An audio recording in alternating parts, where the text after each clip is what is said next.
이스라엘과 이란의 무력 충돌은 중동 전역을 뒤흔들며 전 세계를 긴장하게 만들고 있습니다. 하늘을 장악한 이스라엘 전투기가 이란의 핵시설을 파괴하고 이에 대응하려는 이란은 연일 새로운 협상 메시지를 미국과 주변국에 보내고 있습니다. 하지만 정작 국제사회가 이 상황을 바라보며 가장 크게 느낀 것은 바로 공중 지배권, 즉 제공권의 절대적인 힘이었습니다. 하늘을 장악하는 순간 외교 협상마저도 주도권을 쥘 수 있다는 냉혹한 진실이 드러난 것입니다. 대한민국 역시 이러한 국제 정세 속에서 중요한 교훈을 얻었습니다. 한반도는 세계 군사 강대국들의 이해관계가 교차하는 전략 요충지입니다. 중국, 일본, 러시아, 그리고 미국까지 주변의 어떤 국가도 우리를 도와줄 수 있는 존재가 아니라 언제든 이해관계에 따라 등을 돌릴 수 있는 상대일 뿐입니다. 이런 현실 속에서 우리가 의지할 수 있는 것은 오직 우리의 힘, 자주 국방의 능력뿐입니다. 힘이 있어야 평화가 있고 힘이 있어야 협상도 가능합니다. 실제로 한국은 자주 국방의 상징과도 같은 국산 전투기 개발에 성공하며 세계를 놀라게 했습니다.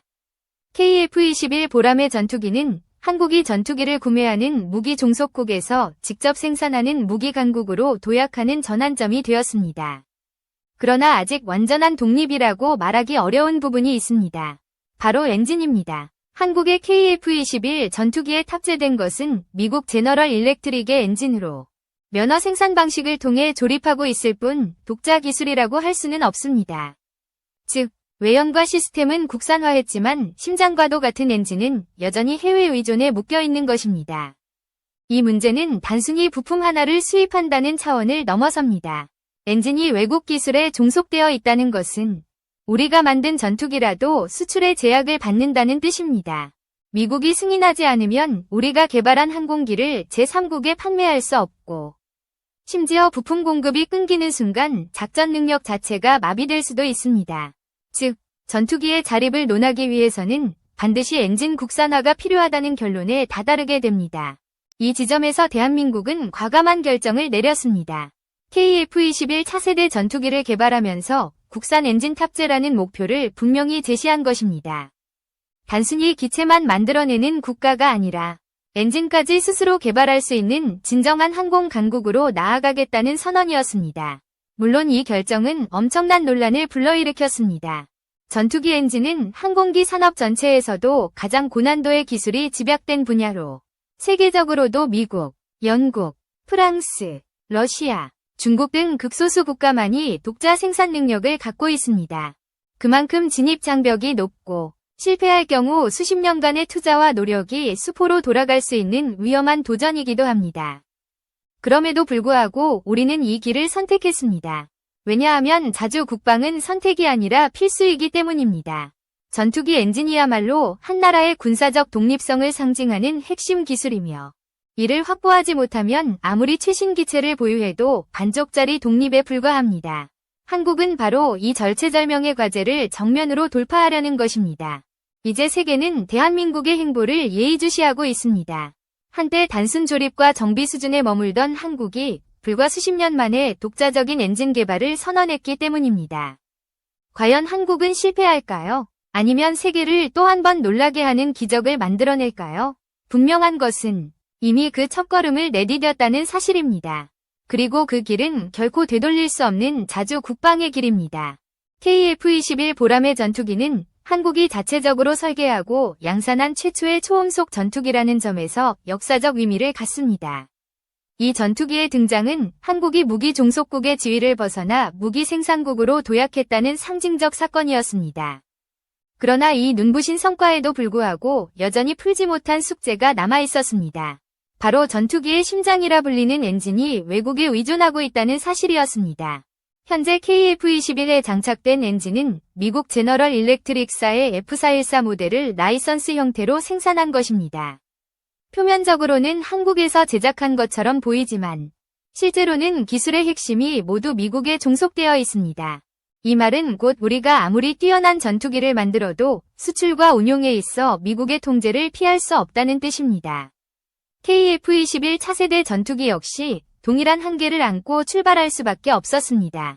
이 문제는 단순한 기술적 불편을 넘어 국가 안보와 직결되는 치명적 약점입니다. 만약 외교 관계가 악화되거나 미국이 기술 이전을 제한한다면 한국은 자체 전투기 운용조차 위협받을 수 있습니다. 실제로 과거 KF-16 전투기 개발 과정에서도 미국은 기술 이전을 약속했다가 일방적으로 철회한 사례가 있었습니다. 당시 한국은 주요 부품과 소프트웨어에서 미국의 제약을 받아야 했고, 이 경험은 엔진 독립 없이는 진정한 자주 국방은 불가능하다는 교훈을 남겼습니다. 특히 엔진은 전투기의 성능을 좌우하는 핵심 요소입니다. 추력, 기동성, 연비, 내구성, 신뢰성까지 모두 엔진에 의해 결정됩니다. 기체의 디자인이나 무장체계가 아무리 뛰어나도 엔진이 제대로 뒷받침되지 않으면 그 모든 성능은 무용지물이 됩니다.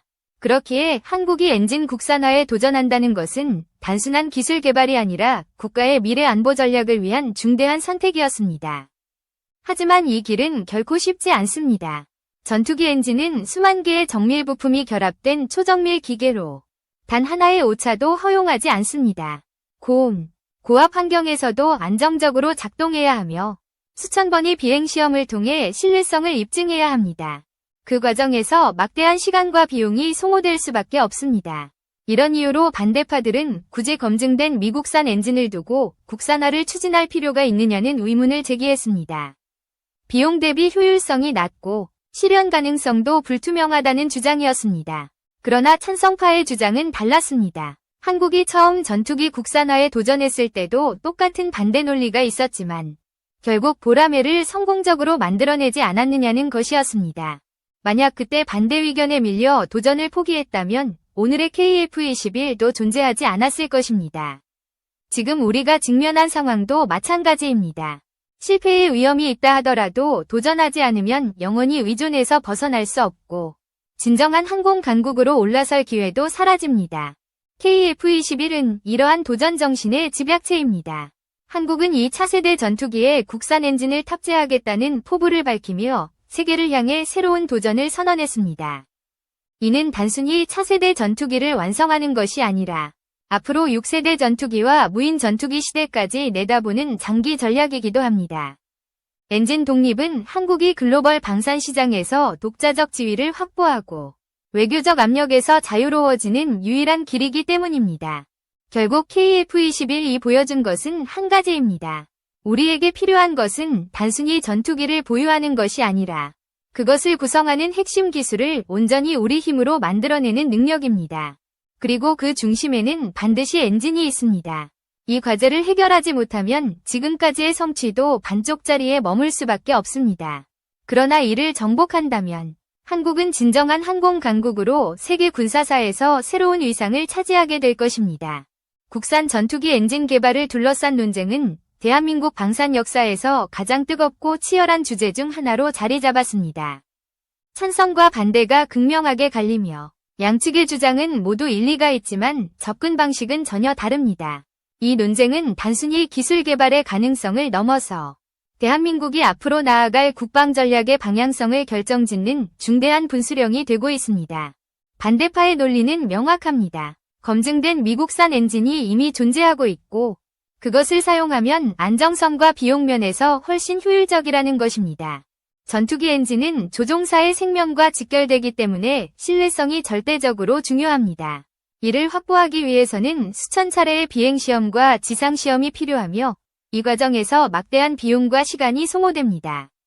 현재 한국은 엔진 개발 초기 단계에 불과하기 때문에 아무리 기술적 진전을 이루더라도 실전에서 요구되는 수준의 신뢰성을 확보하기 위해서는 최소 10년 이상의 시간이 필요하다는 것이 반대파의 주장입니다.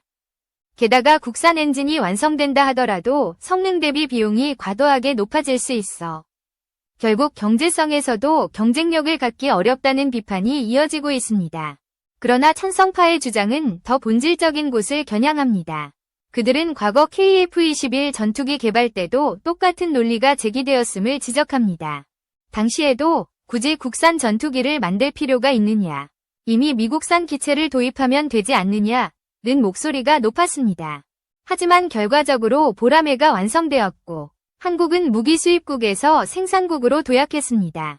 만약 그때 도전을 포기했다면 지금의 KF-21조차 상상할 수 없었을 것입니다. 찬성파는 바로 이 점을 강조합니다. 국산 엔진 개발은 당장의 경제성보다 장기적인 자주 국방의 토대를 구축하는 선택이라는 것입니다. 게다가 국제정치의 불확실성을 고려할 때 외국산 엔진 위조는 언제든 치명적인 약점으로 돌아올 수 있습니다. 미국이 기술 이전을 약속했다가 일방적으로 철회한 사례는 이미 존재합니다. 만약 특정 시점에서 미국이 엔진 공급을 중단하거나 수출을 제한한다면 한국의 공군력은 단숨에 무력화될 수 있습니다. 전투기의 수명이 수십 년에 이르는 점을 고려하면 이러한 종속은 국가 안보를 심각하게 위협하는 구조적 문제로 이어질 수 있습니다. 따라서 찬성파는 비록 리스크가 크더라도 반드시 독자 엔진 개발을 추진해야 한다고 주장합니다. 이 논쟁 속에서 중요한 또 하나의 쟁점은 바로 시간입니다. 국산 엔진을 실제로 실전에 투입하기까지는 최소 8년에서 10년이 걸린다고 전문가들은 분석합니다. 지상시험을 통해 성능과 내구성을 검증하고 비행시험을 거쳐 조종사의 안전성을 입증해야 하기 때문입니다. 그러나 한국은 이미 수많은 시험을 통해 데이터를 축적하고 있으며 이 과정 자체가 기술 발전의 기반이 되고 있습니다. 실제로 KF-21 전투기에 장착된 프로토타입 국산 엔진이 공개되자 반대파들조차도 국산화 100% 실현이 결코 허무맹랑한 꿈은 아니다라는 점을 인정하지 않을 수 없었습니다. 또 하나 눈여겨볼 점은 인재와 자원입니다. 전투기 엔진 개발에는 방대한 연구 인력과 막대한 예산이 필요합니다. 현재 한국은 약 3조 3천억 원을 투입해 첨단 엔진 개발을 진행하고 있으며 수백 명의 연구 인력이 이 분야에 몰입하고 있습니다. 하지만 전문가들은 최소 800명 이상의 전문 인력이 필요하다고 지적합니다. 이에 따라 정부와 기업은 무인화 공정 확대와 인력 양성에 박차를 가하고 있으며 이는 단순히 기술 개발을 넘어 산업 구조 전반에 영향을 미치고 있습니다. 결국 이 논쟁의 핵심은 안전한 위존을 선택할 것인가, 위험을 감수하고 독립을 선택할 것인가에 달려 있습니다. 반대파는 당장의 안정성을 중시하며 검증된 미국산 엔진을 고집하지만 찬성파는 장기적인 안보와 국가적 자존심을 위해서는 반드시 국산화를 추진해야 한다고 외칩니다. 이 치열한 논쟁 속에서 한국은 이미 방향을 정했습니다. 바로 도전과 독립입니다. 리스크를 감수하더라도 스스로의 길을 가겠다는 결단을 내린 것입니다. 그리고 그 결단의 무게는 단순히 기술적 성취를 넘어섭니다. 이는 대한민국이 앞으로 수십 년 동안 어떤 길을 걸을지를 결정하는 국가적 선택이자 후대에게 물려줄 자주 국방의 초석이 되는 역사적 순간입니다. 한국의 국산 전투기 엔진 개발은 단순히 선언적 구호로 멈추지 않았습니다. 실제로 여러 기업과 연구기관이 힘을 모아 구체적인 성과를 내기 시작했습니다. 그 중심에는 한화에어로스페이스, 한국항공우주산업, KAI, 국방과학연구소, 에드, 그리고 두산 에너빌리티가 있습니다. 이들은 각자의 강점을 결집해 한국형 전투기 엔진 개발이라는 거대한 도전을 함께 추진하고 있습니다. 한화에어로스페이스는 대한민국 항공 엔진 산업의 핵심 주체라 해도 과언이 아닙니다. 1979년 가스터빈 창비 사업을 시작으로 지금까지 약 40여 년 동안 항공 엔진 제작과 정비를 이어왔으며 8,800대 이상의 엔진을 생산했습니다. F-15K, T-50, 수리온 헬기 등 한국군 주요 무기체계의 엔진을 맡아오며 사실상 국내 엔진 산업의 절대적 위치를 차지하고 있습니다. 그러나 이 길은 결코 순탄치 않았습니다. 과거 삼성항공 시절 미국과 기술 제휴를 맺고 F-5 전투기용 엔진을 생산했지만 핵심 기술은 철저히 차단당한 채 단순 조립에 머물렀습니다. 이 경험은 곧 한국이 독자 기술 없이는 결코 진정한 자립을 이룰 수 없다는 냉혹한 현실을 일깨워 주었습니다. 이후 한화에어로스페이스는 꾸준히 경험을 축적하며 독자 기술 개발에 나섰습니다. 단순히 조립과 정비에서 벗어나 고온에 견디는 내열 합금, 정밀 주조, 터빈 블레이드 등 핵심 소재 분야까지 연구를 확장했습니다. 최근에는 미국 항공엔진 부품회사 EDAC를 3억 달러에 인수해 엔진 회전체 제조 기술까지 확보하며 독자 개발의 토대를 마련했습니다. 이러한 전략적 결정은 한국이 단순 하청을 넘어 글로벌 항공 엔진 제조국으로 성장하는 전환점이 되었습니다. KAI는 기체 제작을 담당하며 한화와 긴밀히 협력하고 있습니다. KF-21 보라매의 개발 경험을 통해 기체와 엔진의 통합 기술을 확보하는 동시에 국산 엔진 탑재 가능성을 염두에 둔 설계를 진행했습니다. 이는 단순히 현재를 위한 준비가 아니라 미래의 6세대 전투기 개발까지 고려한 장기적 포석이라 할 수 있습니다. 국방과학연구소 또한 공동 연구를 통해 터빈 설계, 연소 기술, 냉각 시스템 등 고난이도 분야를 집중적으로 지원하고 있습니다. 여기에 두산 에너빌리티가 가세하면서 엔진 국산화는 새로운 국면을 맞이했습니다. 두산은 발전용 가스터빈 분야에서 세계적 기술력을 갖추고 있으며 이를 항공용 엔진 개발에 접목하고 있습니다. 특히 초고온 환경을 견디는 냉각과 코팅 기술은 전투기 엔진의 내구성을 결정짓는 핵심 요소로 두산의 참여는 한국형 엔진 개발의 신뢰성을 한층 높여주고 있습니다. 정부 역시 두 기업이 경쟁하기보다는 협력하도록 장려하며 시너지를 극대화하는 전략을 펼치고 있습니다. 실제로 이들 기관과 기업의 협력은 이미 가시적 성과로 이어지고 있습니다. 국산 엔진의 프로토타입이 제작되어 시험 단계에 돌입했으며 지상시험에서 일정 수준의 성능을 입증했습니다. 또한 티타늄 블레이드, 저바이패스 터보팬 구동기 등 고난도 부품의 국산화에도 성공해 기술적 자립도가 크게 향상되었습니다. 이는 단순히 부품 하나를 생산하는 성과를 넘어 한국이 엔진 제작 전 과정을 통제할 수 있는 기반을 확보해가고 있음을 의미합니다. 특히 눈에 띄는 점은 국제사회의 반응입니다. 미국의 군사 전문 매체들은 한국의 엔진 개발 속도를 주목하며 한국이 세계 항공 엔진 산업의 판도를 흔들고 있다고 평가했습니다. 불과 수십 년 전만 해도 단순 조립국에 불과했던 한국이 이제 독자 엔진 개발로 글로벌 무대에 도전하고 있는 것입니다. 이러한 변화는 단순한 기술 발전을 넘어 한국의 방산 산업 전반을 세계 최정상급 수준으로 끌어올리는 촉매제가 되고 있습니다. 엔진 국산화 프로젝트는 단순히 방위 산업의 성취에 그치지 않습니다. 관련 소재, 부품, 연구개발 기업 수백 곳이 함께 성장하며 국가 경제 전반에도 파급 효과를 일으키고 있습니다. 정부는 엔진 개발이 완료되면 내수만으로도 투입 비용을 회수할 수 있다고 전망하고 있으며 나아가 민간 항공기와 해양 발전 산업으로까지 기술을 확장할 수 있을 것으로 기대하고 있습니다. 즉, 엔진 개발은 군사적 독립뿐 아니라 산업적 도약의 기회이기도 한 셈입니다. 이처럼 한화, KAI, 두산, 국방과학연구소의 협력은 한국형 항공 엔진 개발의 핵심 축을 이루고 있습니다. 서로 다른 분야의 전문성을 결합해 불가능해 보이던 도전을 현실로 바꾸고 있는 것입니다. 이제 남은 과제는 이러한 성과를 실제 KF-21 기체에 적용하고 수천 회의 시험 비행을 통해 신뢰성을 입증하는 일입니다. 그 길은 험난하지만 이미 한국은 멈추지 않고 앞으로 나아가고 있습니다. 그리고 그 과정 자체가 세계가 주목하는 한국 방산의 새로운 역사를 쓰고 있습니다. 대한민국의 전투기 엔진 개발은 단순히 현재 KF-21에 국한된 과제가 아닙니다. 그것은 장기적으로 6세대 전투기와 무인 전투기 시대를 대비하는 전략적 선택입니다. 이미 세계 주요 군사 강국들은 차세대 전투기 개발 경쟁에 돌입했으며 대부분이 공동 개발 방식을 선택했습니다. 그러나 한국은 독자 개발이라는 고난도의 길을 선택했습니다. 이는 기술 강국으로서의 자부심을 보여주는 동시에 미래 항공력의 독립성을 확보하기 위한 결단이기도 합니다. 특히 주목할 부분은 한국이 추진 중인 국산 ZZ 엔진입니다. 이 엔진은 기존의 F414와 같은 구형 모델을 뛰어넘는 출력과 연비, 내구성을 목표로 개발되고 있습니다. 국방과학연구소와 한화에어로스페이스가 중심이 되어 연구를 주도하고 있으며 티타늄 블레이드와 저바이패스용 구동기 등 핵심 부품의 자체 생산에도 성공했습니다. 이는 단순한 부분적 국산화를 넘어 엔진 전반을 독자적으로 설계하고 제작할 수 있는 기반을 마련했다는 의미를 갖습니다. KF-21 블록 3 이후 모델에는 본격적으로 국산 엔진이 탑재될 예정입니다. 추력은 약 18,000파운드급으로 향상되어 중급 스텔스 성능을 갖춘 전투기에 적합하도록 설계됩니다. 나아가 이 엔진 기술은 6세대 전투기 개발에도 직결될 전망입니다. 초음속 순항, 고기동 능력, 저피탐 설계 등 차세대 항공력이 요구하는 조건들을 만족시키기 위해서는 독자적인 엔진 기술이 필수적이기 때문입니다.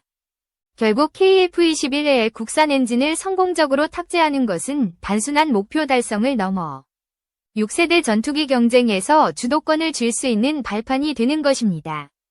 그러나 문제는 인력입니다. 전문가들에 따르면 전투기 엔진 개발에는 최소 800명 이상의 전문 인력이 필요하지만 현재 한국이 확보한 인력은 절반 수준에 불과합니다. 이로 인해 정부와 기업은 무인화 공정을 확대해 인력 부족을 보완하고 있습니다. 한국은 세계적으로도 손꼽히는 정밀 자동화 기술을 보유하고 있기 때문에 엔진 제작에도 점진적으로 무인 시스템을 도입하고 있습니다. 이는 단순히 인력 부족 문제를 해결하는 차원을 넘어 생산 효율성과 품질 안정성을 동시에 확보하는 전략이 될 것입니다. 또한 정부는 장기적인 로드맵을 마련해 체계적인 개발을 추진하고 있습니다. 국산 엔진은 지상 시험, 비행 시험을 거쳐 단계적으로 신뢰성을 확보해 나가고 있으며 이를 통해 2030년까지 완전한 실용화를 달성하는 것을 목표로 하고 있습니다. 이미 누적된 시험 데이터는 엔진 성능을 향상시키는 중요한 기반이 되고 있으며 이러한 과정에서 국제적 관심도 높아지고 있습니다. 미국의 군사 전문 매체들은 한국의 국산 엔진 개발 속도를 집중 조명하며 세계 항공 엔진 산업의 지형이 흔들리고 있다고 평가했습니다. 무엇보다 중요한 것은 이 모든 과정이 단순히 기술 개발에 머물지 않고 있다는 사실입니다.